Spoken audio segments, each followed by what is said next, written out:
Hello एमर्स, एक बार पुनः हम लोग आ गए हैं और आज हम देखेंगे फिजिक्स में चैप्टर 1 मापन यानी मेजरमेंट।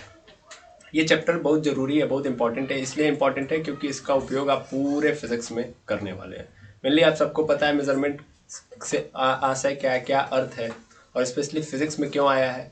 तो भाई जाहिर सी बात है कि आप बहुत ज़्यादा अलग अलग क्वांटिटी देखेंगे, जैसे बल देखेंगे आप, फिर कार्य देखेंगे, फिर ऊर्जा देखेंगे। तो फिर आप बताएंगे ना कि बल कितना लगा तो ये काम हुआ और कितना काम हुआ, कितनी ऊर्जा इसमें यूज हुई। तो ये जो कितना कितना आप बार बार बोल रहे हैं, इस कितना को तभी आप प्राप्त कर सकते हैं जब आपको क्या आएगा, मापन आएगा, यानी मापने आएगा। तभी तो आप बता सकते हैं कि कितना बल लगेगा तो कितना काम होगा, कितनी ऊर्जा वहां पे रिलीज होगी। तो फिजिक्स के अंदर कभी भी कितना शब्द आ गया तो इसका मतलब सीधी बात है कि वो आपसे मापने की बात कर रहा है ना। और जाहिर सी बात है कि अगर कोई भी फिजिकल इवेंट हो रहा है, मतलब फिजिक्स में आप क्या देखोगे, फिजिक्स के अंदर आप देखोगे कि भौतिक परिघटनाएं यानी जो आपके आसपास घटनाएं हो रही हैं, तो उन घटनाओं के अंदर आप ये मतलब देखोगे, ये आप ऑब्जर्व करोगे कि उन घटनाओं में कोई ना कोई फैक्टर जरूर होगा। फैक्टर यानी कारक। अब जो फैक्टर मैंने बोला है इसी को हम लोग बोलते हैं फिजिकल क्वांटिटी। मतलब मैं समझा रहा हूँ, बहुत अच्छे से समझिएगा। फिजिकल क्वांटिटी, अब फिजिकल क्वांटिटी क्या होती है, हिंदी में इसको बोलते हैं भौतिक राशि। मेनली फिजिक्स जो होता है हमारे आसपास की घटनाओं के बारे में डील करता है। ठीक है, थोड़ा सा अच्छे से समझिएगा। हमारे आसपास जो घटनाएं हो रही हैं, जैसे हमारे आसपास क्या हो रही हैं, जैसे सपोज करिए हवा बह रही है। ठीक है ना, हमारे आसपास मान लेता हूँ कि हवा बह रही है, ये भी एक घटना ही है। ठीक, अब ये हवा बह रही है तो कभी आप कहते हो कि हवा बहुत तेज बह रही हो, है ना। आप फील कर रहे हो कि हवा बहुत तेज बह रही है, या आप कभी कह रहे हो कि हवा बहुत धीरे बह रही है। तो धीरे बह रही है या तेज बह रही है, इसका मतलब आप कैसे पता कर सकते हो कि तेज है कि धीरे। तो वो हवा की स्पीड से आप बता सकते हो। स्पीड यानी चाल, तभी तो आप बता सकते हो। भाई स्पीड आपको पता होगी तभी तो आप बता सकते हो कि तेज है कि धीरे है। मेनली स्पीड से क्या मतलब है, मेनली अगर मान लीजिए बहुत ज़्यादा स्पीड है, बोलते हो आप कि बहुत ज़्यादा स्पीड है, तो इसका मतलब उसी को हम फास्ट बोलते हैं। अगर स्पीड क्या है, बहुत कम है, तो इसका मतलब वो चीज़ स्लो है ना। अब ये जो स्पीड आप देख रहे हो ना, यही है फिजिकल क्वांटिटी। इसी को हम लोग क्या बोलते हैं, फिजिकल क्वांटिटी। अब आप कहोगे सर हुआ क्या, तो देखिए हमारे आसपास एक घटना हो रही थी, हवा बह रही थी। इस हवा बह रही थी, मतलब ये जो घटना हो रही है उसमें एक फिजिकल क्वांटिटी आपको दिख रही है कि इन्वॉल्व है। यानी कोई भी घटना हो रही है आपके आसपास, तो जाहिर सी बात है उसके अंदर कोई ना कोई ऐसी चीज जरूर होगी जिसके द्वारा आप उस घटना को आसानी से समझ सकते हो। और उसे ही हम लोग क्या बोलते हैं, भौतिक राशि। स्पेशली भौतिक राशि उसे भी कहेंगे जिसे हम माप सके। माप सके मतलब जैसे हवा बह रही है ना। तो मैंने बोला कि हवा तेज बह रही है, धीरे बह रही है, तो हवा कितना तेज बह रही है, कितना धीरे है, क्या हम उसे माप सकते हैं? बिल्कुल माप सकते हैं। तो अगर हम माप सकते हैं तो इसका मतलब वो जिसे हम माप रहे हैं वो क्या हो गई, फिजिकल क्वांटिटी हो गई। लेकिन अगर सपोज कर लीजिए हम माप नहीं सकते, जैसे आपके ही आसपास एक घटना हो रही है, कोई रो रहा है, सपोज करिए, है ना। अब मैं पूछ रहा हूं आपसे, कोई कितना रो रहा है, कोई कितना रो रहा है। यहां पे भी मैंने प्रश्न पूछा, ये भी तो आपके आसपास ही घटना हो रही है ना। कोई रो रहा है तो क्यों रो रहा है, सबसे पहला कारण तो ये बताइए। फिजिक्स या साइंस यही तो डील करता है कि आखिर ये घटना क्यों हो रही है। तो भाई कोई व्यक्ति रोता क्यों है, जब उसे किसी बात का दुख होता है ना। तो अब उसे कितना दुख है, क्या इसे हम माप सकते हैं, नंबर में माप सकते हैं कि इसे 10% दुख है, इसे 20% दुख है, क्या हम बता सकते हैं? नहीं सर, इसे माप नहीं सकते। तो क्या यहाँ पे कोई फिजिकल क्वांटिटी आएगी? नहीं, यहाँ पे कोई भौतिक राशि नहीं आएगी। भौतिक राशि वहीं पे आपको मिलेगी जहाँ पे किसी प्रकार की भौतिक घटना हो रही हो। ये भौतिक घटना बिल्कुल नहीं है, ये भौतिक घटना के अंदर नहीं आएगा, क्योंकि यहाँ पे कोई भौतिक राशि इन्वॉल्व नहीं है। हाँ, ये जरूर होता कि मान ली सपोज कर लिए रो रहा है, तो रोते वक्त उसकी आवाज निकल रही है। अब कोई तेज रो रहा है, अब कोई धीरे रो रहा है। अब मान लीजिए दो व्यक्ति हैं, एक ए है और एक बी है। ए भी रो रहा है, बी भी रो रहा है। अब आपसे पूछा जाए कौन तेज रो रहा है, तो हम इनकी आवाज को मेजर कर सकते हैं ना, है ना। आवाज को हम मेजर कर सकते हैं, साउंड को की इंटेंसिटी को मेजर किया जाता है, कैसे, किसमें, डेसिबल में, है ना।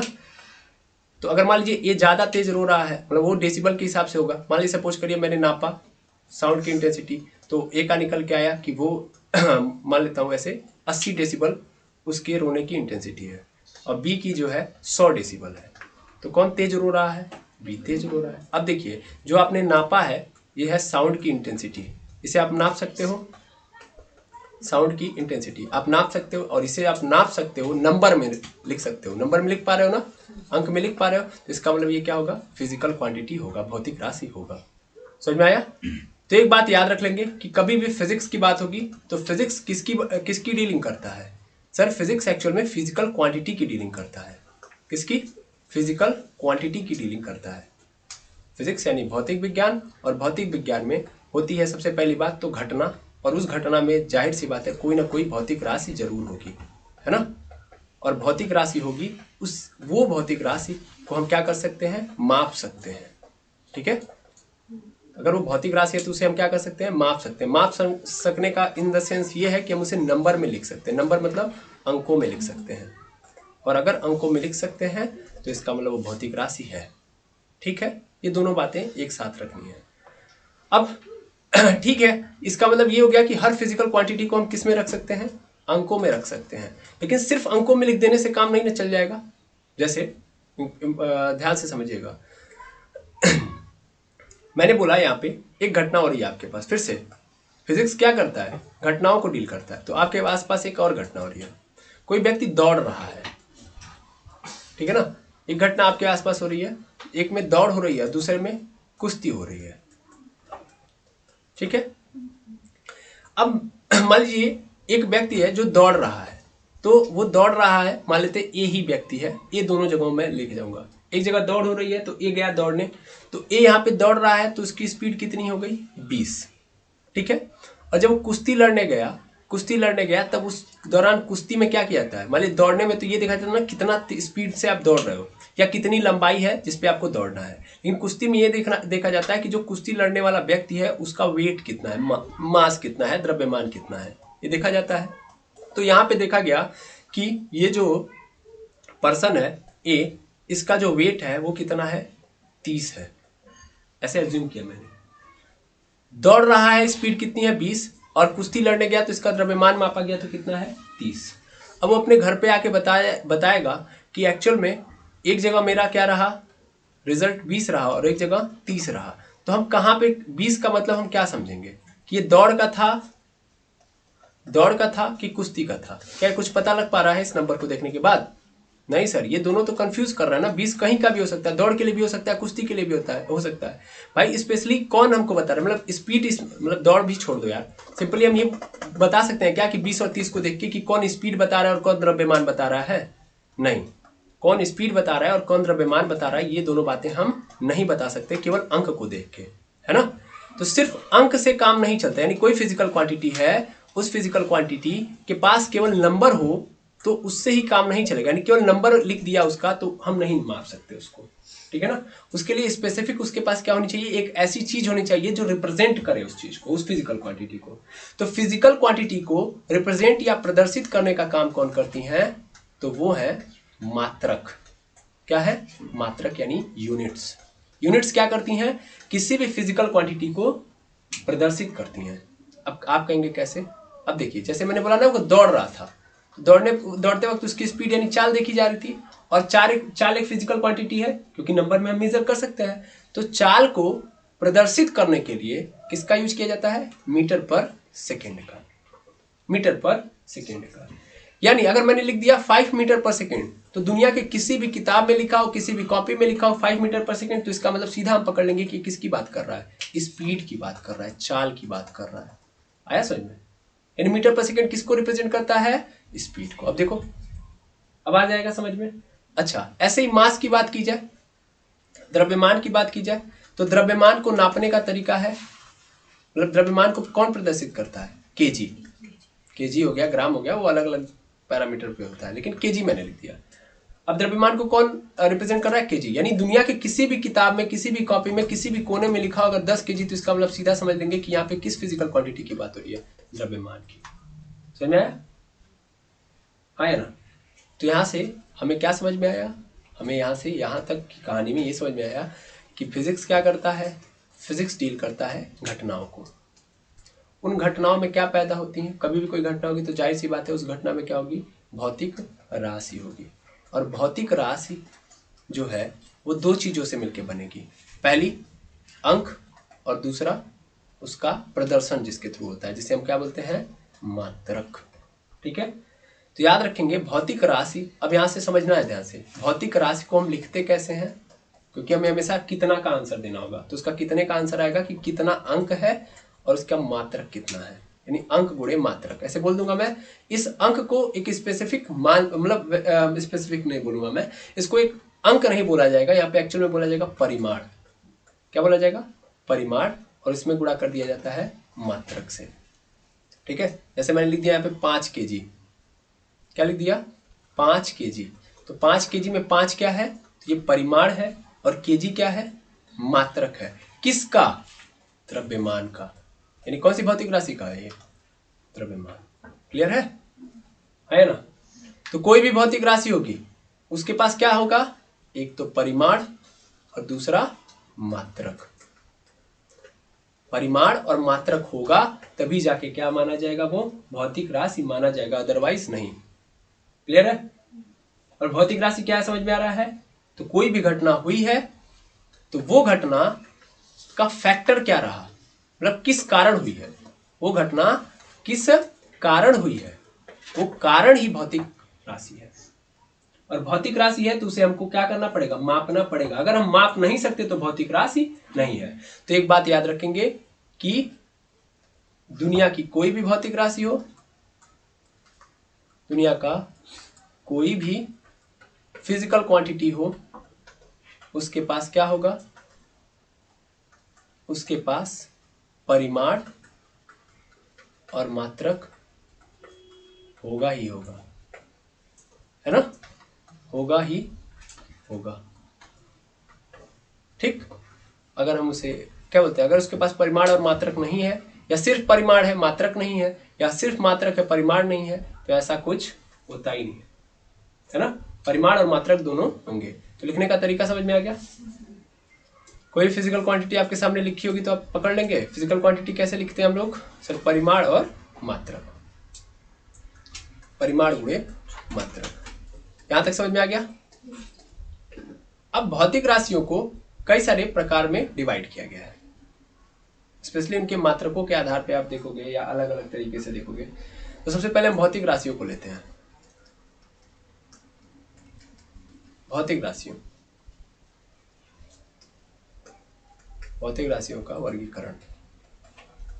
तो भौतिक राशियों का वर्गीकरण अगर हम करें भौतिक घटनाओं के आधार पे, तो ये 3 प्रकार से देखी जाएंगी आपको, मतलब 3 तरीके की मिलेंगी। पहला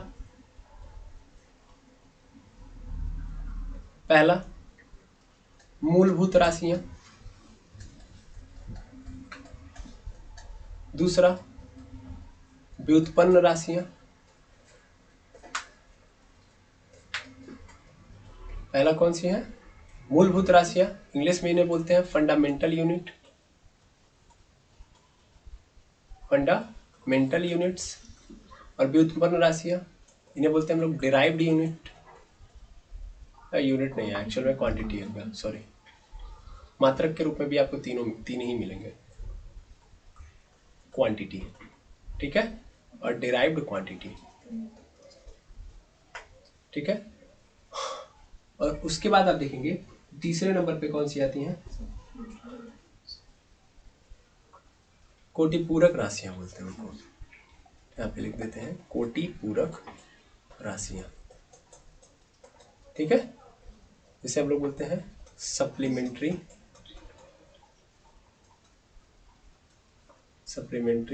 क्वांटिटी। ठीक, अब मूलभूत राशियां क्या होती हैं, फंडामेंटल यूनिट्स कौन सी होती हैं, वे राशियां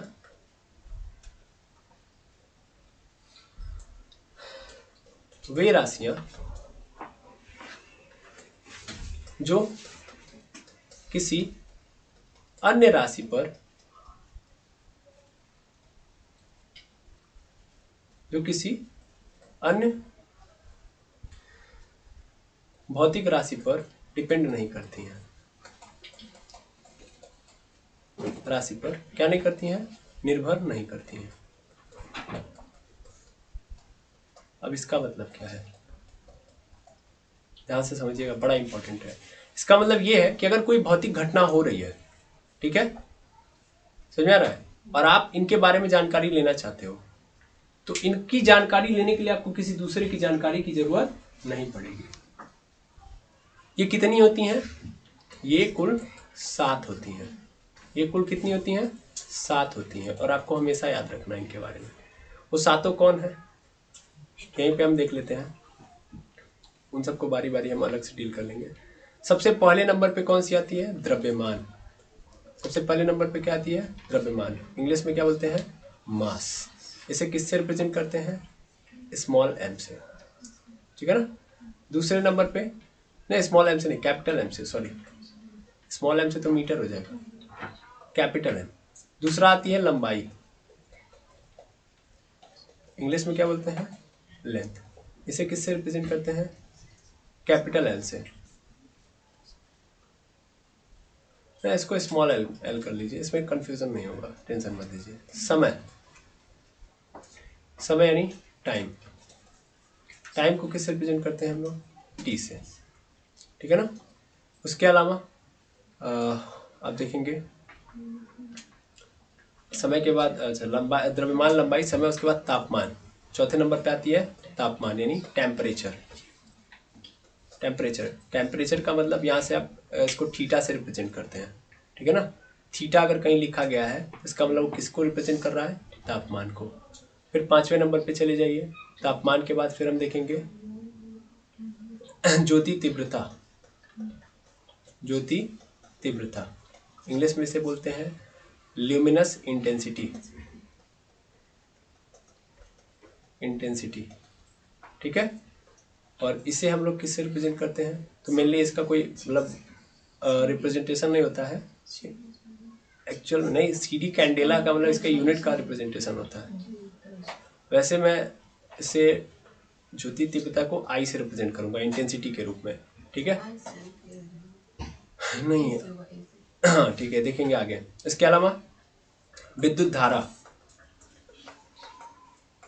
विद्युत धारा इंग्लिश में से बोलते हैं करंट, ठीक है, करंट बोलते हैं। एक काम करिए, इसको कर दीजिए जी से, इसको कर दीजिए आई से।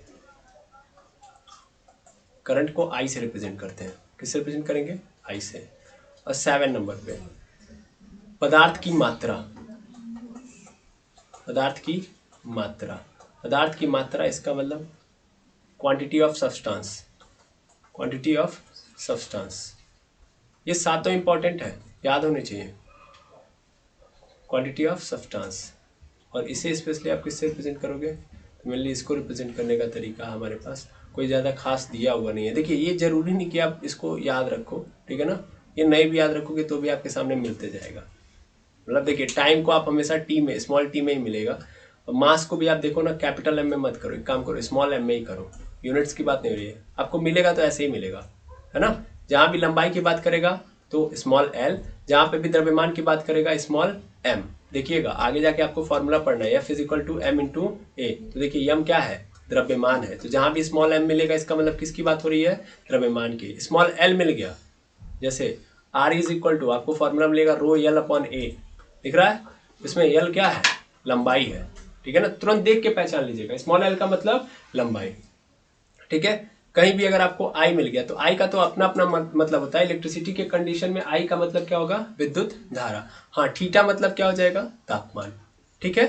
क्या बात समझ में आ गई? सातों याद रहेंगे, पहले 3, द्रव्यमान, लंबाई और समय, मास, लेंथ और टाइम। फिर उसके बाद कौन सा है? तापमान, ज्योति तीव्रता और विद्युत धारा, और उसके बाद पदार्थ की मात्रा। ये सातों के सातों क्या है? फंडामेंटल यूनिट्स है। मतलब ये ऐसे यूनिट हैं जिनको रिप्रेजेंट करने के लिए, यानी जिनको पाने के लिए किसी दूसरे की जरूरत नहीं पड़ेगी। क्या आप जब समय देखते हो, एक मेरी बात ध्यान से समझना, जब आपको समय देखना होता है तो पहले कुछ कैलकुलेशन करना पड़ता है क्या? नहीं सर, सीधा घड़ी पे देखे तुरंत आंसर मिल जाएगा समय का, है ना। आप जब क्या कर रहे हो, आप जब अपना मास निकाल रहे हो तो क्या उसके लिए किसी और की जरूरत पड़ेगी? नहीं। अब मास यानी आप अपना द्रव्यमान निकालना चाहते हो, द्रव्यमान निकालने के लिए किसी और की जरूरत पड़ेगी? अब आपको सर किसी और की जरूरत पड़ने का मतलब आप बताइए। जैसे मान लीजिए अगर हमको किसी का चाल निकालना है, किसी की स्पीड निकालनी है ना, तो स्पीड निकालने का मतलब फॉर्मूला क्या होता है? स्पीड का फॉर्मूला आप देखेंगे तो स्पीड का फॉर्मूला होता है दूरी बटा समय, होता है ना। अब देखो, हमें अगर स्पीड पता करनी है तो हमको सबसे पहले ये देखना पड़ेगा कि उसने कितनी दूरी चली है, पहली चीज। और दूसरी चीज ये पता करना पड़ेगा कि कितने समय में चली है। तो कितनी लोगों की जरूरत पड़ेगी? 2 लोगों की ना। यानी अगर हमको चाल निकालना है तो हम दूरी निकालेंगे और समय निकालेंगे, तब जाके हम चाल निकाल सकते हैं। यानी चाल के अपने आप निकल जाएगी? नहीं, हमें दूरी पहले निकालनी पड़ेगी, फिर समय निकालना पड़ेगा और तब जाके हम स्पीड बता सकते हैं। यानी स्पीड हम डायरेक्ट नहीं बता सकते, उसके लिए हमको दूरी और समय का पता होना आवश्यक है। क्लियर? तो इसका मतलब ये फंडामेंटल क्वांटिटी नहीं है। आया समझ में? फंडामेंटल क्वांटिटी का मतलब जो किसी दूसरे पर निर्भर न करती हो। आई बात समझ में? अब देखिए, ये जैसा कि मैंने आपको बताया था, फंडामेंटल क्वांटिटी हो, कोई भी क्वांटिटी हो, कोई भी फिजिकल क्वांटिटी हो, हर फिजिकल क्वांटिटी का के पास 2 चीजें होती है, एक होता है परिमाण और दूसरा होता है मात्रक। तो फंडामेंटल क्वांटिटी का भी मात्रक होगा, है ना। उस मात्रक को हम लोग क्या नाम देते हैं?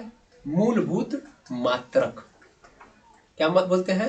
मूलभूत मात्रक, फंडामेंटल यूनिट्स।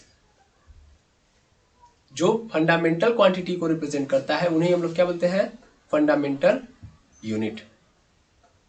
क्लियर? ये बताइए, फंडामेंटल यूनिट्स कितने होंगे?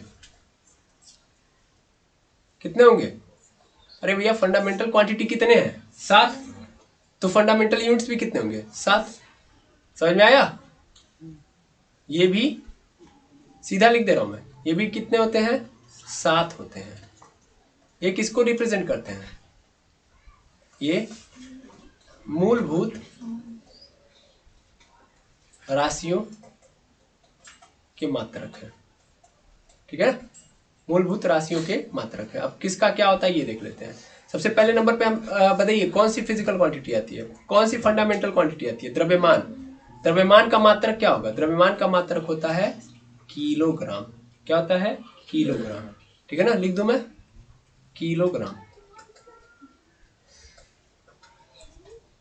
दूसरे नंबर पे आता है, दूसरे नंबर पे हमारे पास आया था लंबाई। लंबाई का क्या होगा? लंबाई का होता है मीटर। लंबाई का क्या होता है? मीटर। मीटर। तीसरे नंबर पे अगर देखेंगे आप, तीसरे नंबर पे समय। समय का मात्रक है सेकेंड। क्या है? सेकेंड। ठीक है। चौथे नंबर पे है विद्युत धारा। विद्युत धारा का मात्रक क्या है? वो है एम्पियर। क्या होता है? एम्पियर। एम्पियर को एक्चुअल में ए से रिप्रेजेंट करते हैं। ठीक है, एम्पियर। इसके अलावा पांचवें नंबर पे हमने ज्योति तीव्रता लिया था। तो ज्योति तीव्रता को कौन सा मात्रक रिप्रेजेंट करेगा? कैंडेला। कौन सा? कैंडेला। ठीक। इसके बाद छठे नंबर पे हमने लिया था, एक सेकेंड अच्छी तरह से करना, तापमान को मैं भूल गया हूँ थोड़ा सा, तापमान को लिख लूँ मैं। तापमान, तापमान को एक्चुअल में किससे रिप्रेजेंट करते हैं? केल्विन से। किससे? केल्विन से। वैसे तो आप डिग्री सेल्सियस में नापते हो, जनरली यूज करते हो, लेकिन इसकी एसआई यूनिट क्या है? केल्विन है। अभी एसआई यूनिट क्या होता है अभी मैं आगे समझा दूंगा। ठीक है, फिलहाल में देखेंगे सातवें नंबर पे पदार्थ की मात्रा। और पदार्थ की मात्रा को किस में नापते हैं हम लोग? मोल में। किस में नापेंगे? मोल में। क्लियर? तो सातों फंडामेंटल क्वांटिटी और सातों फंडामेंटल यूनिट्स क्लियर है ना? आया समझ में? चलिए, अब अगले नंबर पे क्या है हमारे पास? दूसरे नंबर पे हमारे पास कौन सी क्वांटिटी थी? व्युत्पन्न राशियां थी।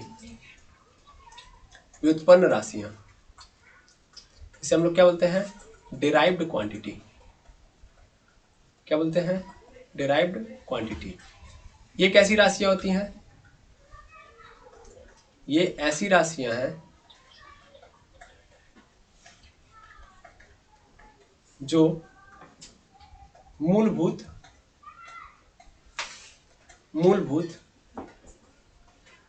राशियों की मदद से व्यक्त की जा सकती हैं। ठीक है, जैसे अभी पहले ही नंबर पे हम लोगों ने क्या लिया था? चाल। तो हम चाल से नहीं लेंगे, हम सबसे पहले ले रहे हैं क्षेत्रफल से। क्षेत्रफल, एरिया, ये भी एक फिजिकल क्वांटिटी है। अब देखो एरिया कैसे निकलेगा, अगर किसी का एरिया निकालना चाहते हैं तो अपने आप एरिया पता चल जाएगा? नहीं सर, सबसे पहले हमको क्या लेना पड़ेगा? लंबाई, फिर क्या लेना पड़ेगा? उसका चौड़ाई, और लंबाई और चौड़ाई का जब गुणा होगा तब जाके हमारा क्या निकलेगा? एरिया। अब आप बताइए लंबाई क्या है? क्या भौतिक राशि है कि नहीं है? हाँ या ना? और चौड़ाई क्या है? ये भी तो एक भौतिक राशि है। अब आप कहोगे सर कहाँ, चौड़ाई तो नहीं था। तो चौड़ाई एक प्रकार की लंबाई तो है, हाँ या ना? लंबाई और चौड़ाई में ये बताओ फटाक से, क्या कोई अलग है? नहीं, लंबाई और चौड़ाई एक ही है ना। ये भी एक प्रकार की लंबाई है, चौड़ाई भी एक प्रकार की क्या है? लंबाई है, बस नाम अलग हो गया है। तो ये भी क्या है? लंबाई है। तो क्या ये दोनों भौतिक राशि हो गई कि नहीं हो गई? ठीक है, तो ये देखिए क्षेत्रफल निकालने के लिए हमें दो भौतिक राशियों को पकड़ना पड़ेगा। भौतिक राशियां पहले हम पकड़ेंगे तब जाके हम इसे निकाल सकते हैं। इसका मतलब ये क्या है? क्या है ये? एक, फटाक से बताइए, व्युत्पन्न राशि है। कैसी राशि है? व्युत्पन्न राशि। ठीक है, आगे देखेंगे। दूसरे नंबर पे आयतन। दूसरे नंबर पे आयतन। आयतन यानी वॉल्यूम। और वॉल्यूम कैसे निकालते हैं? लंबाई लेते हैं, चौड़ाई लेते हैं और ऊंचाई लेते हैं, है ना? अब देखिए लंबाई, चौड़ाई और ऊंचाई, तो ये बताइए लंबाई भौतिक राशि है, चौड़ाई एक प्रकार की लंबाई है, तो इसका मतलब ये भी भौतिक राशि है, और ऊंचाई भी एक प्रकार की लंबाई ही है, तो ये भी भौतिक राशि हो गई। तो तीन भौतिक राशियां आई तब जाके आयतन बना कि नहीं बना है। अच्छा, तीसरे नंबर पे मान लेते हैं हम क्या लेंगे? चाल। चाल यानी इंग्लिश में बोलते हैं इसको speed. Speed is equal to क्या होगा? फटाक से बोलेंगे सर, दूरी बटा समय। दूरी बटा समय। अब देखिए दूरी का मतलब क्या है? दूरी लंबाई ही तो है। दूरी क्या है? लंबाई है। और समय देखिए, समय तो अभी जस्ट आया ना भौतिक राशि में। मूलभूत राशियों में समय आया कि नहीं आया? देखिए ऊपर वाला भी मूलभूत राशि है, नीचे वाला भी मूलभूत राशि है। इसका मतलब क्या हो गया? ये जो चाल है वो दो मूलभूत राशियों पे डिपेंड कर रहा है, तो ये व्युत्पन्न राशि हो गया। उसके बाद आता है इसी का जुड़वा भाई वेग। वेग मतलब वेलोसिटी। क्या बोलते हैं? वेलोसिटी। यार बस यहाँ पे दूरी के जगह पे क्या आ जाएगा? विस्थापन। विस्थापन बटा समय। ये फॉर्मूले भी इंपॉर्टेंट है, इनको भी आप ध्यान देंगे। विस्थापन भी एक प्रकार की क्या है? दूरी है। दूरी एक प्रकार की क्या है? लंबाई है। तो लंबाई यानी भौतिक राशि हो गई, और समय यानी देखो भौतिक राशि। तो यानी ये भौतिक राशियों पे डिपेंड कर रहा है ना? Yes sir. पांचवें नंबर पे क्या आता है? त्वरण। त्वरण यानी एक्सीलरेशन। एक्सीलरेशन, त्वरण यानी एक्सीलरेशन। अब त्वरण कैसे निकलते हैं सर? वेग में परिवर्तन, वेग में परिवर्तन बटा समय। अब बताओ वेग में परिवर्तन, तो वेग क्या है? वेग खुद ही फंडामेंटल क्वांटिटीज पे डिपेंड कर रहा है। यानी पहले वेग निकालोगे, है ना? पहले वेग निकालोगे, फिर समय निकालोगे, तब जाके इसको निकाल सकते हो ना। तो क्या एक बार में आएगा? नहीं सर। तो यानी ये भी फंडामेंटल क्वांटिटी पे डिपेंड कर रहा है, क्योंकि वेग आया, वेग तो फंडामेंटल क्वांटिटी पे डिपेंड कर रहा है, तो इसलिए ये भी क्या है? व्युत्पन्न राशियां हैं। त्वरण के बाद क्या आता है? बल। बल यानी इंग्लिश में क्या बोलते हैं? फोर्स। अब फोर्स का फॉर्मूला क्या होता है? फोर्स का फॉर्मूला होता है मास, द्रव्यमान गुणे त्वरण। द्रव्यमान गुणे त्वरण होता है। द्रव्यमान का मतलब m। अच्छा मैं साइन नहीं लिख पा रहा हूं, लेकिन अभी मैं लिख दे रहा हूं, m इंटू ए। क्या हो जाएगा? m इंटू ए। फोर्स को किससे रिप्रेजेंट करते हैं? f से। तो f इज इक्वल टू क्या होता है? m इंटू ए। थोड़ा सा साइन भी लिख लीजिएगा।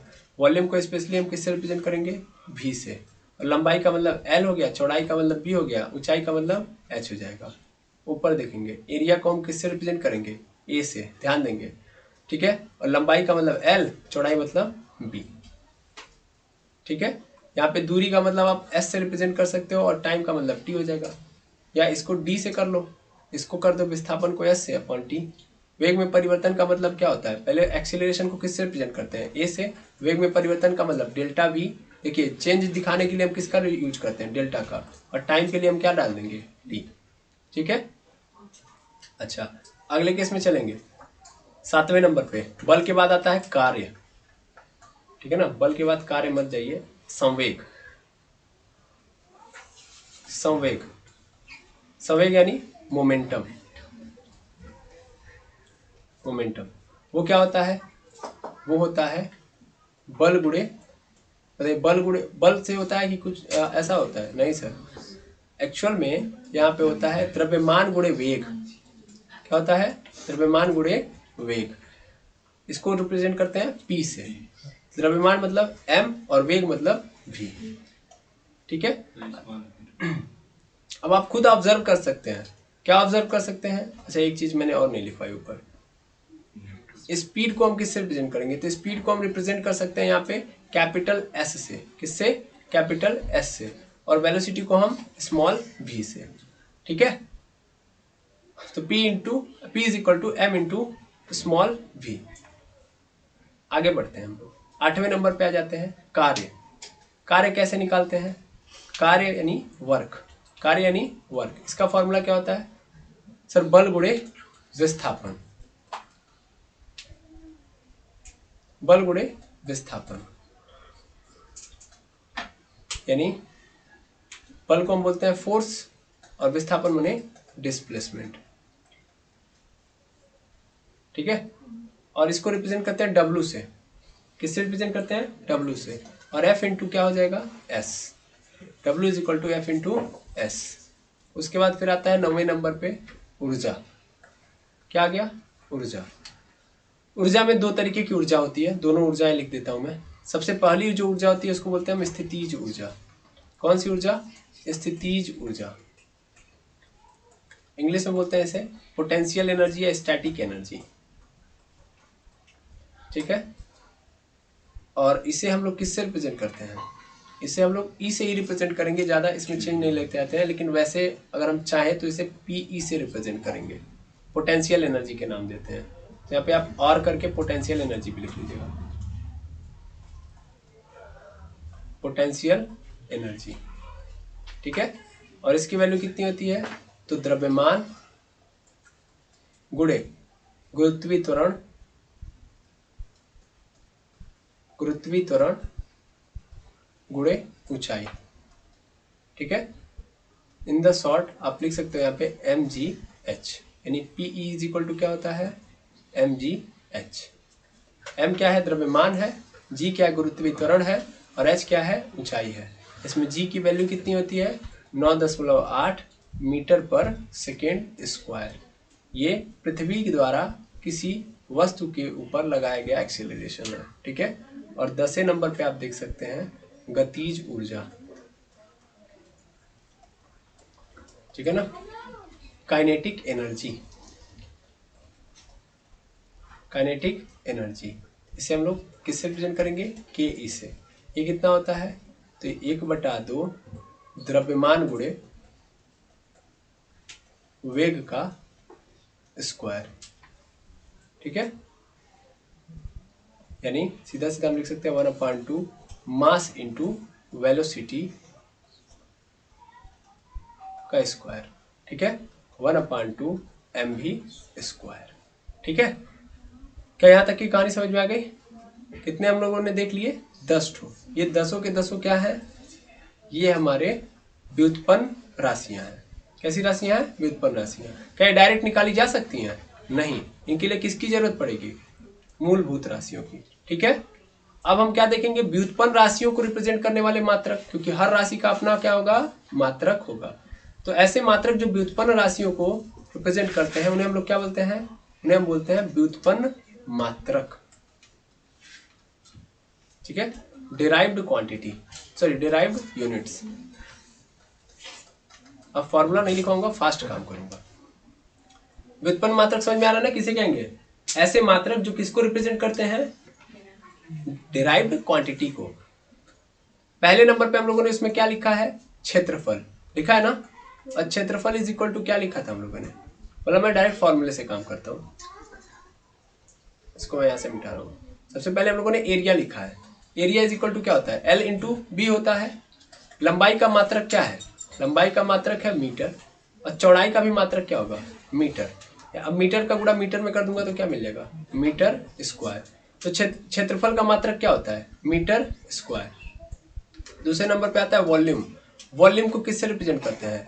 L गुणे बी गुणे h। लंबाई गुणे चौड़ाई गुणे ऊंचाई। लंबाई को किस में नापेंगे? मीटर में। चौड़ाई को भी मीटर में। ऊंचाई को भी मीटर में। मीटर गुणे मीटर गुणे मीटर, 3 बार मीटर यानी मीटर क्यूब। तो आयतन का मात्रक क्या होगा? Metre cube. तीसरे नंबर पे हमारे पास क्या था, चाल यानी स्पीड। स्पीड को अगर हम रिप्रेजेंट करें तो स्पीड इज इक्वल टू क्या हो जाएगा, एक काम करिएगा, हाँ चाहे रहने दीजिए आप, ऐसे नॉर्मली स्पीड ले लीजिए यहाँ पे, D upon T, distance upon time होता है ना, दूरी बटा समय। दूरी को किस में नापेंगे, मीटर में, समय को किस में नापेंगे, सेकेंड में। तो क्या हो गया, मीटर पर सेकेंड। या इसी को हम ऐसे भी लिख सकते हैं कि मीटर सेकेंड को ऊपर लेके चलेंगे जाएंगे तो क्या हो जाएगा, मीटर इंटू सेकेंड माइनस 1। ठीक है, मीटर गुणे सेकेंड माइनस 1। क्या यहां तक की बात समझ में आई? ठीक है, एक सेकेंड और रुक जाएंगे, एक और मुझे पेज लेने की जरूरत है। हाँ, ये तो यहां तक की कहानी हो गई। अब आगे देखेंगे चौथे नंबर पे। चाल के बाद हम लोगों ने किसको लिया था, वेग को। किसको लिया था, अगला व्युत्पन्न राशि क्या था, वेग यानी velocity. Velocity is equal to क्या था, डिस्प्लेसमेंट अपॉन टाइम। डिस्प्लेसमेंट यानी विस्थापन, विस्थापन का मात्रक क्या होगा, मीटर, टाइम का मात्रक सेकेंड। तो फिर से क्या मिल गया हमको, मीटर इंटू सेकेंड माइनस 1। देखिए दोनों का एक ही हो रहा है कि नहीं हो रहा है, क्योंकि दोनों के दोनों सेम है। अच्छा, उसके बाद फिर आता है हमारे पास क्या, त्वरण। त्वरण को किससे रिप्रेजेंट करते हैं, ए से। एक्सीलरेशन ये होता है वेग में परिवर्तन बटा समय। अब वेग में परिवर्तन, तो पहले वेलोसिटी का हमने कितना निकाला अभी, just metre into second minus 1। या हम ऐसे ना लिख के, ऐसे ना लिख के हम ऐसे भी लिख सकते हैं कि मीटर बटा सेकेंड, यही ना निकाला है, वेग का यही तो होता है। और पूरे के नीचे टाइम है, टाइम मतलब फिर इसका कितना हो जाएगा, सेकेंड। ये सेकेंड इसके पास कन्वर्ट मतलब चला जाएगा तो क्या हो जाएगा, मीटर बटा सेकेंड स्क्वायर, यानी मीटर सेकेंड स्क्वायर या मीटर पर सेकेंड स्क्वायर। या इसी को हम क्या लिख सकते हैं, मीटर इंटू सेकेंड पे पावर माइनस 2 लिख सकते हैं। यहाँ पे साफ साफ लिख दे रहा हूं मैं, मीटर इंटू सेकेंड पे पावर माइनस 2। ठीक है। अच्छा, छठे नंबर पे हम चले जाएंगे। फिर क्या हमने देखा था, हमने देखा था बल। बल से भी पहले हम चले जाते हैं मोमेंटम पे। क्या होता है, द्रव्यमान गुणे वेग होता है ना, यम गुणे भी। द्रव्यमान का मात्रक क्या होता है, किलोग्राम होता है, और वेग का मात्रक क्या होता है, मीटर बटा सेकेंड। तो क्या मिल गया हमको, केजी मीटर पर सेकेंड। ठीक, ये तो डायरेक्ट 10वें पेज खुल गया।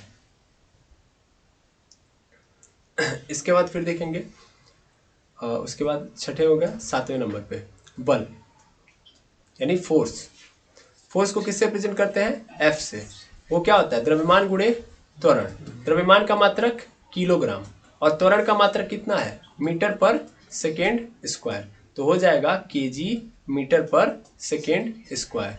और इसे हम लोग क्या बोलते हैं, न्यूटन। इसे हम लोग क्या बोलते हैं, न्यूटन, यानी डायरेक्ट एन से रिप्रेजेंट करते हैं। तो बल का मात्रक अगर आपसे कोई पूछेगा तो आप क्या बताओगे, न्यूटन। न्यूटन का मतलब KG into metre upon second square. 8वें नंबर पे देखोगे आप कार्य। कार्य यानी W. W is equal to F into S, यानी बल गुणे विस्थापन। बल का मात्रक क्या है, बल का मात्रक है kg metre upon second square. और सेकेंड का मात्रक क्या है, सॉरी विस्थापन का मात्रक है मीटर। तो मीटर का गुणा मीटर में हो जाएगा, तो क्या हो जाएगा, kg into metre square upon second square. और ध्यान देंगे इसे हम लोग बोलते हैं जूल। क्या बोलते हैं, जूल, यानी इसका मतलब हो गया जूल। तो जे से रिप्रेजेंट करते हैं और इसे बोलते हैं जूल। तो कभी भी आपसे कोई पूछे कार्य का मात्रक बताइए तो आप आंसर क्या दोगे, जूल। बल का मात्रक न्यूटन। 9वें नंबर पे आएंगे।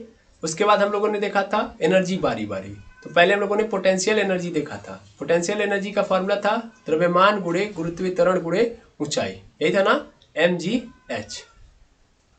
अब देखो द्रव्यमान का मात्रक क्या होता है, किलोग्राम।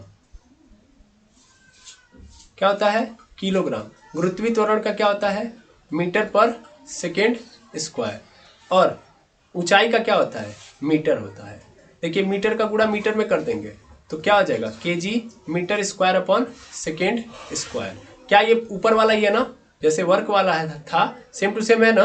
इसका मतलब ये क्या हो गया, ये भी तो जूल ही है, क्योंकि ऊपर जूल बोल दिया गया है। तो इसका मतलब ऊर्जा का भी मात्रक क्या होता है, जूल होता है। ऊर्जा का भी मात्रक क्या होता है, जूल होता है। और 10वें नंबर पे हम देखेंगे काइनेटिक एनर्जी यानी गतिज ऊर्जा। काइनेटिक एनर्जी का फॉर्मूला होता है 1/2 mv स्क्वायर। तो 1/2 ऐसे ही रहेगा। द्रव्यमान का मात्रक क्या होता है, किलोग्राम, और वेलोसिटी का मात्रक क्या होता है मीटर पर सेकेंड, लेकिन इसका क्या हो जाएगा स्क्वायर। ये देखो 1/2 से हमारा कुछ नहीं लेना दे रहा क्योंकि ये तो कांस्टेंट है, कांस्टेंट का कोई मात्रक नहीं होता। तो यहाँ पे क्या मिलेगा हमको केजी गुणे metre square upon second square. और देखो ये तो फिर से बन गया ना जूल, है ना। तो गतिज ऊर्जा का भी मात्रक क्या होगा जूल ही होगा। तो याद रखेंगे कार्य और ऊर्जा का मात्रक क्या होता है एक होता है। नोट करके लिख लेंगे कार्य और ऊर्जा दोनों का मात्रक जूल होता है। ठीक है, क्या होता है जूल होता है। क्या ये बातें क्लियर हो गई? ठीक है, तो यहां तक की कहानी हमारी क्या हो गई खत्म।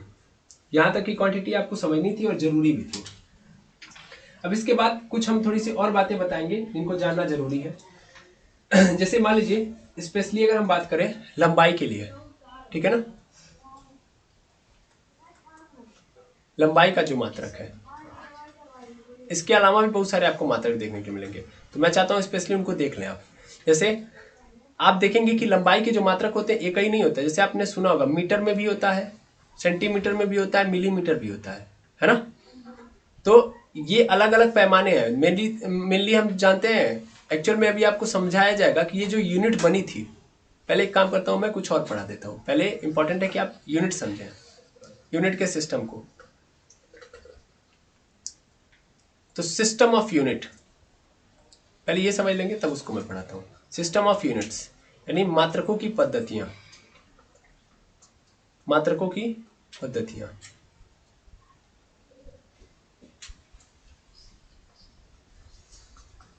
मात्रकों की पद्धति ध्यान से देखेंगे वो कितने सिस्टम, मतलब ये क्या मतलब है सर, मेनली ध्यान से समझिएगा। जैसा मैंने बोला था कि फिजिकल क्वांटिटी है तो इसके पास दो चीजें होनी चाहिए।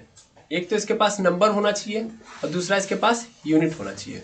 यूनिट क्या बताता है कि कौन सी फिजिकल क्वांटिटी की बात हो रही है। लेकिन ये जो यूनिट था इसको निर्धारित करना सबके लिए अलग अलग तरीके से था। मतलब इसको निर्धारित करना एक तरीके से नहीं हो पाया। जैसे मान लीजिए हमारे देश में कुछ और था तरीका, जैसे लंबाई को नापने के लिए हमारे वहां कुछ और तरीका था। यानी हमारे वहां अगर मान लीजिए गज में बोल दिया गया, ठीक है ना, या कदम बोल दिया गया तो भी हम समझ लेते थे इसका मतलब किसकी बात हो रही थी, लंबाई की, है ना। कई जगहों पे अगर फुट में बात हो रही है, किस में बात हो रही है, फुट में, तब इसका मतलब किसकी बात हो रही है, लंबाई की। तो हर जगह पे अलग अलग तरीके थे, मतलब हाँ अलग अलग तरीके होते थे किसी फिजिकल क्वांटिटी को दिखाने के लिए। ठीक है, सबके यहाँ अलग अलग सिस्टम था, इसीलिए मात्रकों की अलग अलग क्या बनी हुई है, पद्धति बनी हुई है, सिस्टम बने हुए हैं। और एक और कारण रहा, मान लीजिए अगर कोई बहुत बड़ी चीज मतलब नापनी है तो उसके लिए अलग मात्रक बनाया गया, और अगर बहुत छोटी चीज नापनी है, बहुत छोटी हो, तो उसके लिए अलग मात्रक रखना पड़ेगा, है ना। मान लीजिए अगर आप सेंटीमीटर से नापना चालू करें रोड, तो आपको जमाना लग जाएगा एक रोडवे नापने में। सपोज कर लीजिए आप नेशनल हाईवे कोई है और सपोज कर लेते हैं नेशनल हाईवे 28 है ना, और उसकी टोटल कुल लंबाई कितनी है, सेंटीमीटर में नापिए। तो जो इंच टेप है अपने घर जो कंपास में यूज करते हैं ना, उसको ले लीजिए और उससे पूरा नेशनल हाईवे का पूरा लंबाई नाप के दिखाइए। कितना दिन में हो जाएगा, एक दिन में हो जाएगा, बहुत समय लग जाएगा, है कि नहीं है। अरे इंच टेप मैंने 15 सेंटीमीटर ना होगा, 15 सेंटीमीटर नापते नापते नापते नापते का तुरंत जमाना लग जाएगा इस तरह, और एक्यूरेट होगा अभी नहीं। इसीलिए हमें कुछ बड़ा यूनिट लेना पड़ेगा, है ना। तो सेंटीमीटर से लंबा क्या है, मीटर, मीटर से भी लंबा क्या है, किलोमीटर। तो किलोमीटर ले लेते हैं हम लोग, समझ में आया ना। मान लीजिए वो ना नापना, ऐसे सपोज कर लीजिए पृथ्वी और सूर्य के बीच की दूरी नापनी है, तब नाप लेंगे हम लोग इंच टेप से, स्केल से तो नापाते रह गया फिर। अरे भाई पृथ्वी और सूर्य के बीच की दूरी कितनी है, 14.9 करोड़ किलोमीटर बोल देते हैं ना हम लोग फटाक से। अगर ये पूछे सेंटीमीटर में तक नाप के दिखाइए तो नहीं नापा पाता। अब पिछले जमाने में कदम से नापा जाता था, है ना। क्या परग है, कोई रोड नापना हो तो क्या परग है, तो मतलब कदम से नाप लिया जाता था, या लाठी होती थी तो एक पैमाना मान लिया जाता था कि एक लाठी है इसी से नापा जाएगा। तो लाठी से और कदम से नापा पाएगा पृथ्वी और सूरज के बीच की दूरी, नहीं। तो इसीलिए हमें अलग अलग सिस्टम्स को पकड़ना पड़ा, बहुत सारे सिस्टम इसीलिए बने हैं मात्रकों के। ठीक है, अब कितने तरीके के हैं? तो मेनली 4 सिस्टम मिलेंगे आपको मात्रकों के। कितने मिलेंगे? 4। सबसे पहला है हमारे पास MKS सिस्टम। MKS सिस्टम मतलब, MKS सिस्टम में ध्यान से समझिएगा, M से होगा यहां पे मतलब मीटर, K से होगा किलोग्राम और S से होगा सेकेंड। ये सिस्टम क्या कहता है? ये सिस्टम कहता है कि अगर आपको लंबाई नापनी है, किसको नापनी है? लंबाई को नापनी है, ठीक, तो किससे में नापेंगे आप? मीटर में। और अगर आपको द्रव्यमान नापना हो, मास नापना हो, तो आप किस में नापेंगे? किलोग्राम में। और अगर आप समय नापना चाह रहे हो यानी टाइम, तो किस में नापोगे? सेकेंड में। समझ में आ रहा है ना? तो इस सिस्टम के अनुसार ये बात थी। दूसरी पद्धति आई सीजीएस सिस्टम। यह आई नहीं, अपने अपने समय में अलग अलग देशों में अलग अलग जगहों पे प्रचलित थी, अलग अलग एरिया में भी प्रचलित थी, ठीक है। सीजीएस का मतलब, सी से मतलब क्या है? सीजीएस में जो सी आया इसका मतलब क्या है? सेंटीमीटर। इसका मतलब क्या है? सेंटीमीटर। यानी ये कहता है कि अगर आप लंबाई नापना चाहते हो तो किस में नापो? सेंटीमीटर में। सेंटीमीटर यानी सीएम, लिख दू ना, सीएम, सेंटीमीटर में नापो। जी का मतलब क्या है? ग्राम। जी का मतलब ग्राम। मिलीग्राम का मतलब आप हिंदी में भी ग्राम लिखोगे। ये कहता है कि अगर आपको मास नापना है, द्रव्यमान नापना है, क्या नापना है? द्रव्यमान, तो आप किस में नापोगे? ग्राम में। और एस का मतलब तो अभी ऊपर ही देख लिया, सेकेंड। तो ये कहता है कि टाइम अगर नापना है, समय नापना है, तो आप किस में नापो? सेकेंड में नापो, ठीक है ना। टाइम के लिए इसने अलग पैमाना नहीं, मतलब किसी ने भी अलग पैमाना नहीं बनाया था, सबने ये बोला था कि टाइम को किस में नापा जाएगा? सेकेंड में। लेकिन देखिए सीजीएस में ये कहता है कि लंबाई को किस में नापना है? सेंटीमीटर में। और द्रव्यमान को किस में नापना है? ग्राम में। जबकि एमकेएस क्या कहता है? एमकेएस कहता है कि द्रव्यमान को किस में नापना है? द्रव्यमान को नापना है किलोग्राम में, लंबाई को नापना है मीटर में, है ना। उसके बाद आता है तीसरे नंबर का सिस्टम, उसे क्या नाम देते हैं हम लोग? FPS system. एफपीएस में एफ का मतलब क्या है? एफ का मतलब है फुट, पी का मतलब क्या है? पाउंड, और एस का मतलब क्या है? सेकेंड। मतलब ये कहता है कि अगर लंबाई को नापना है तो आप किस में नापो? फुट या फीट, सुनते हो ना, फुट या फीट। द्रव्यमान को नापना है, तो द्रव्यमान को नापना है तो पाउंड में नापिए। किस में नापिए? पाउंड में। और समय के लिए तो यहाँ पे भी वही है, सेकेंड, ठीक है। क्या समझ में आया? ये अलग अलग सिस्टम है। ये तीनों सिस्टम शुरुआती दौर में बहुत ज्यादा क्या थे? प्रचलित थे, ठीक है। लेकिन बाद में देखा गया कि इनसे कम, मतलब देखिए इसमें सबसे ज्यादा यूजफुल एमकेएस आता था, ठीक है ना। सबसे ज्यादा यूज किसका किया गया? एमकेएस का, क्योंकि देखिए मीटर, किलोग्राम और सेकेंड, यानी इसमें बड़ी यूनिट्स है। उस सीजीएस में क्या है? छोटी यूनिट है, लंबाई की छोटी यूनिट हो ना, सेंटीमीटर।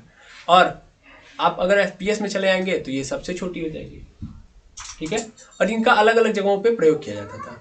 बाद में क्या किया गया कि वो जो पहला वाला एमकेएस था ना, एमकेएस को चेंज करके किस में कन्वर्ट कर दिया गया? एसआई में।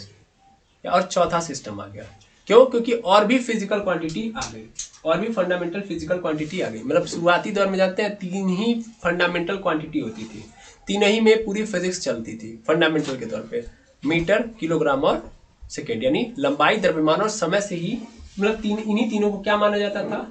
मूलभूत राशियां माने जाते थे, या इन्हीं तीनों को फंडामेंटल क्वांटिटी का दर्जा दिया गया था। बाद में कितनी हो गई? 7 हो गई ना।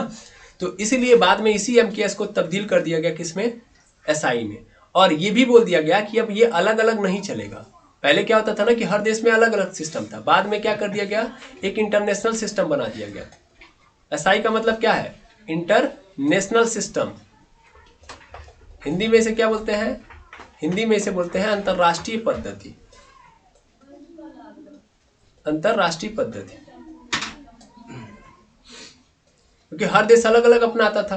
बाद में बोल दिया गया नहीं, अब पूरी दुनिया एक ही सिस्टम अपनाएगी, उसे हम लोग क्या बोलेंगे? एसआई। अब इसमें क्या आया? इसमें वही जो फंडामेंटल क्वांटिटी आप लिखे थे, बस वही है। जैसे सबसे पहले आपने क्या लिखा था? द्रव्यमान। उसने कहा द्रव्यमान को किस में नापना है? किलोग्राम में। वही जो मैं ऊपर लिखवाया था वही है। लंबाई को हमने किस में लिखवाया था, मापना है मीटर में। किस में नापना है, मीटर में। फिर इसके बाद समय को किस में नापना है, समय को नापना है सेकेंड में। काम करता हूं, इसको भी लिख देता हूं। द्रव्यमान को नापना है किलोग्राम में, लंबाई को नापना है मीटर में,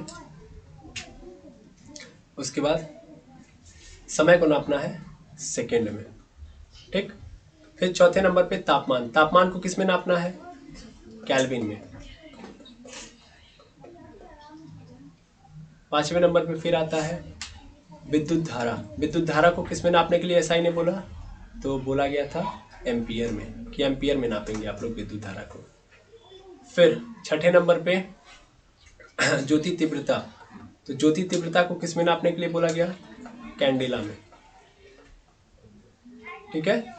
और उसके बाद सातवें नंबर पे पदार्थ की मात्रा, तो पदार्थ की मात्रा को किस में नापने के लिए बोला गया, पदार्थ की मात्रा को नापने के लिए बोला गया था मोल में।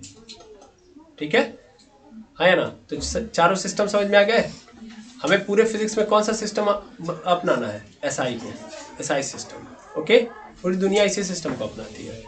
अब इसी बात को आगे बढ़ाते हुए, जैसा कि मैंने बताया कि लंबाई के अलग अलग मात्रक आए आवश्यकता अनुसार, है ना। लंबाई के जितने भी मात्रक हैं आपको याद रहने चाहिए, क्योंकि उनका यूज करना है। यूनिट्स ऑफ लेंथ, तो बहुत सारे हैं, उन सबको हम देख लेते हैं पहले। जैसे सबसे पहले अगर हम बात करें तो जैसे आपको देखने के लिए मिलेगा 1 एंगस्ट्रॉम, है ना, एंगस्ट्रॉम। तो आप कंफ्यूज हो जाएंगे एंगस्ट्रॉम किसका यूनिट है। तो एक्चुअल में एंगस्ट्रॉम किसकी यूनिट है, लंबाई की। इसका मतलब होता है 10 पे पावर 10 मीटर। मीटर में अगर दिखाओगे तो कितना मीटर, 10 पे पावर -10 मीटर। ओके, बहुत छोटी यूनिट है एंगस्ट्रॉम। फिर दूसरे नंबर पे आप देखोगे यहीं पे, अगर आपसे बोल दिया जाए 1 नैनोमीटर, तो नैनोमीटर का मतलब 10 पे पावर -9 मीटर। ऐसे ही आपसे बोल दिया जाए 1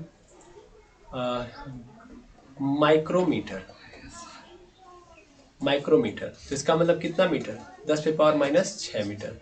देखना नैनो को, अच्छा इनका अपना अपना मतलब वो भी है। 1 एंगस्ट्रॉम को ऐसे दिखाया जाएगा, 1 नैनोमीटर को 1 nm दिखाया जाएगा, और 1 माइक्रो को μm से दिखाया जाएगा। स्पेशल है, ए पे डॉट डाल दिया तो एंगस्ट्रॉम की बात कर रहा है, nm लिख दिया तो नैनोमीटर की बात कर रहा है, और म्यू बना मतलब यू बना के थोड़ा सा इधर निकाल दिया इसको बोलते हैं म्यू, और m लिख दिया तो इसका मतलब माइक्रोमीटर है ये।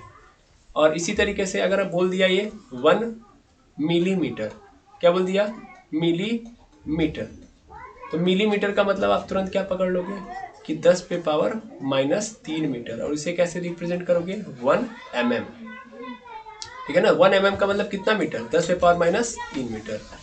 ऐसे ही फिर और देख सकते हो आप, 1 पिकोमीटर भी आपको दे सकता है।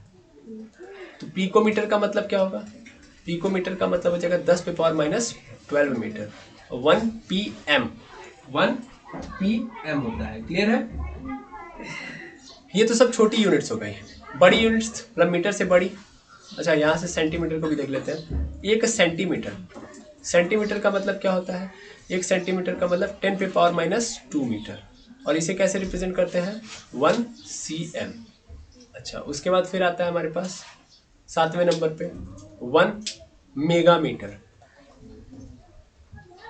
या पहले 1 किलोमीटर लेके चलते हैं, किलोमीटर, 1 किलोमीटर। तो 1 किलोमीटर का मतलब क्या होगा, 10 पे पावर 3 मीटर, और इसे कैसे रिप्रेजेंट करते हैं, 1 km। ठीक है, 1 km। ऐसे ही आगे हमारे पास 1 मेगामीटर, 1 मेगामीटर का मतलब कितना हो गया, 10 पे पावर 6, 10 पे पावर 6 मीटर। ठीक है, और यहाँ पे 1 mm देने से पहले यहाँ पे कैपिटल M लगा देगा। ठीक है, कैपिटल M स्मॉल m, तो 1 मेगामीटर। फिर यहीं से एक और आ जाता है 1 लाइट ईयर। बहुत बड़ी दूरियां नापने के लिए हम किसका यूज करते हैं, 1 प्रकाश वर्ष। ठीक है, और 9.46 × 10 पे पावर क्या होगा, कितना मीटर? 10 पे पावर 15 मीटर, ठीक है ना। 1 लाइट ईयर, ये बड़ी डिस्टेंस नापने के लिए इनका प्रयोग किया जाता है, ठीक है। एक और लिख लेंगे लास्ट, 1 गीगामीटर, सॉरी जीगा, हाँ गीगा ही है, गीगामीटर, 1 गीगामीटर। 1 गीगामीटर का मतलब होता है 10 पे पावर 9 मीटर, 10 पे पावर 9 मीटर, और यहाँ पे हो जाएगा 1 कैपिटल जी एम। क्लियर? तो ये किसकी यूनिट थी? ये लंबाई की, याद रखेंगे, बहुत जरूरी है ना। एक एंगस्ट्रॉम का मतलब 10 पे पावर माइनस 10, नैनोमीटर मतलब 10 पे पावर माइनस 9, माइक्रो मतलब 10 पे पावर माइनस 6, मिली मतलब 10 पे पावर माइनस 3। सबसे ऊपर किसको रख लीजिएगा? पीको को, तो 1 पीको मतलब 10 पे पावर माइनस 12। उसके बाद एंगस्ट्रॉम 10 पे पावर माइनस 10, नैनो 10 पे पावर माइनस 9, माइक्रो 10 पे पावर माइनस 6, मिली 10 पे पावर माइनस 3। उसके बाद इधर आइएगा सबसे पहले किलो को रखिएगा, किलोमीटर का मतलब सेंटीमीटर को भी डाल दीजिएगा, सेंटीमीटर को मिलीमीटर के नीचे। उसके बाद किलोमीटर 10 पे पावर 3, मेगामीटर उसके बाद 10 पे पावर 6, उसके बाद फिर गीगामीटर, गीगामीटर का मतलब 10 पे पावर प्लस 9, और प्रकाश वर्ष का मतलब 9.46 गुणे 10 पे पावर 15। सबसे बड़ा जो है यूनिट लंबाई का वो कौन सा है? प्रकाश वर्ष है, याद रखेंगे, ठीक है। उसके बाद ऐसे ही हमको द्रव्यमान नापने के लिए बहुत सारी यूनिट्स देखने के लिए मिलेंगे। द्रव्यमान के मात्रक यानी यूनिट्स ऑफ मास, ठीक है, वो अलग अलग मिलेंगे। अब आप कंफ्यूज नहीं होंगे क्या मतलब है इसका। जैसे आप सबसे पहले जानते हैं कि सबको किलोग्राम में ही रखना है, लेकिन सबसे छोटा होता है 1 माइक्रोग्राम। क्या होता है? माइक्रोग्राम, 1 माइक्रोग्राम यानी 1 म्यू जी, ठीक है ना, 1 म्यूजियम। तो इसका मतलब क्या होगा? 10 पे पावर माइनस 6 किलोग्राम, 10 पे पावर माइनस 6 किलोग्राम, ठीक है। दूसरे नंबर पे आएगा 1 मिलीग्राम, 1 मिलीग्राम यानी 1 mgm। इसका मतलब क्या हो जाएगा? 10 पे पावर माइनस 3 किलोग्राम। फिर आएगा हमारे पास